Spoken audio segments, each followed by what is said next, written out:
Hi foodies, welcome back. In today's video, I'm making one of my favorite Nigerian vegetable soups known as Efo Riro. Now, I've eaten Efo Riro several times, but surprisingly, I've never actually made it myself. So yes, this is my first time making Efo Riro from scratch. And looking at how it turned out, I think I did pretty well. So let's get started. First, I'm going to prepare my proteins. I'm using goat meat for this recipe, but feel free to use whatever combination of protein you enjoy. I added some onions, blended pepper, seasoning cubes, and salt. Give everything a good mix, cover the pot and allow the meat to cook in its own juice. I like doing this before adding water because it gives the seasoning time to really get into the meat instead of immediately diluting everything with water. I let mine cook this way for about 15 minutes. Once the meat had released some of its own juice, I added some water and continued cooking for another 20 minutes or until the meat was tender.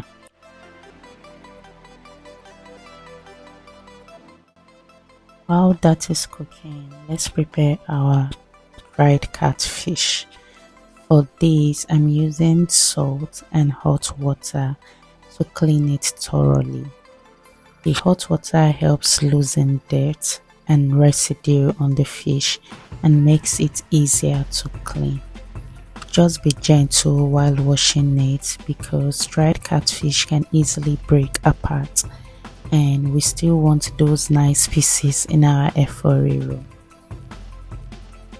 Once everything is properly cleaned, set it aside and let's move on to our vegetables.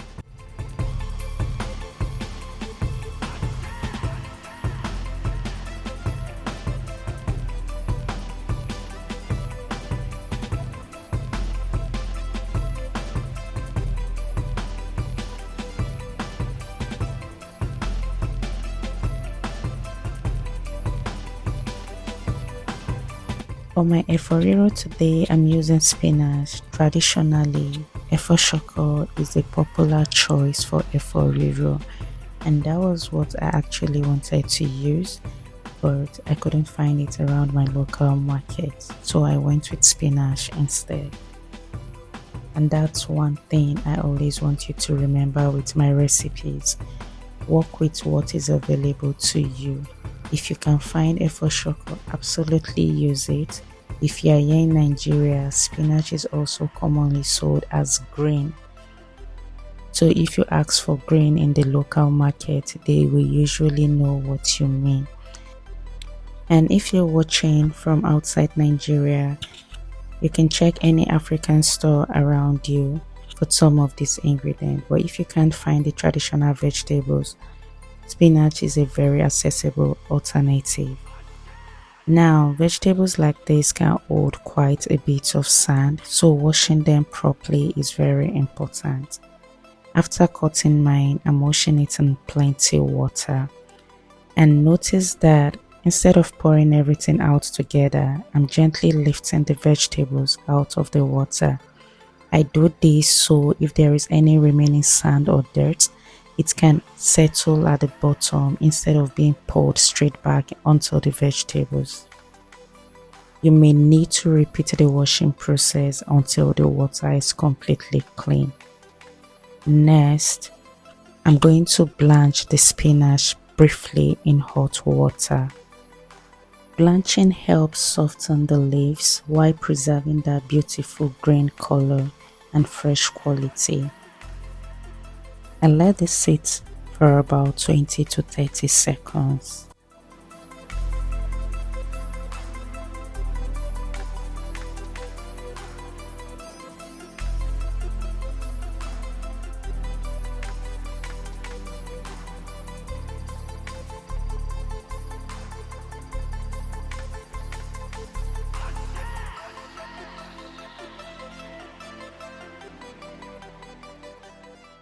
Immediately after blanching, I transfer the spinach into ice cold water. This quickly stops the cooking process preventing the spinach from becoming too soft while also helping it retain that beautiful vibrant green color. Once that is done, squeeze out the excess water.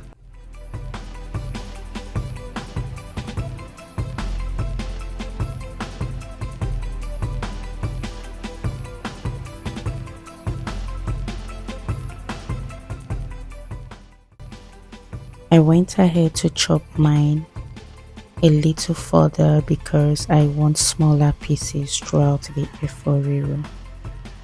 Once that is done, I set it aside. Now let's check our meat. At this point, mine is tender and nicely cooked, so I'm going to take it off the heat and set it aside. And please don't throw away that meat stock, we are going to use it later. Now let's prepare our pepper mix. I'm using Tatashe, which is red bell pepper, some Scotch bonnet peppers and onions. You can adjust the Scotch bonnet pepper depending on how much heat you can handle. But I made use of food processor because I wanted giving mine a rough blend. After which we can finally start bringing our Efo Riro together.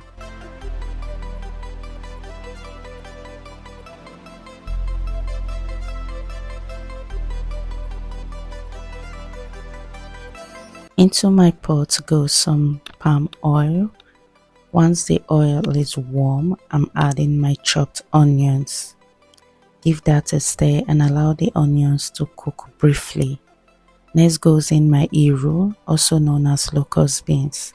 If you have Iru available, don't skip it.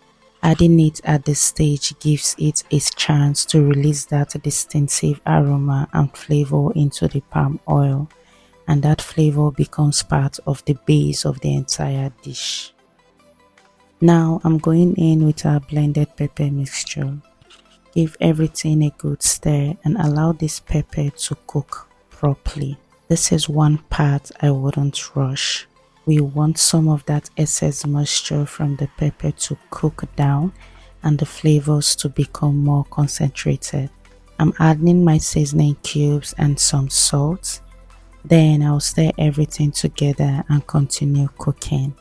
You will notice that as the pepper cooks, the consistency begins to change.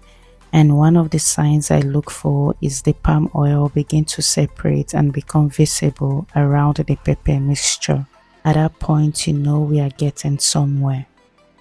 I went ahead to add my ground crayfish, and if you enjoy that deep Nigerian soup flavor, be generous with your crayfish. It adds so much flavor to Efo Riro.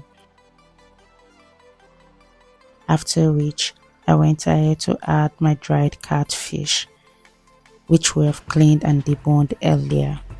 Again, use whatever proteins work for you. And now I also went ahead to add my cooked goat meat. Give everything a good stir, making sure the meat is properly coated in that rich pepper mixture. I'm going to let this cook together for a few minutes before adding any stock. This gives the meat and fish some time to absorb all that flavor.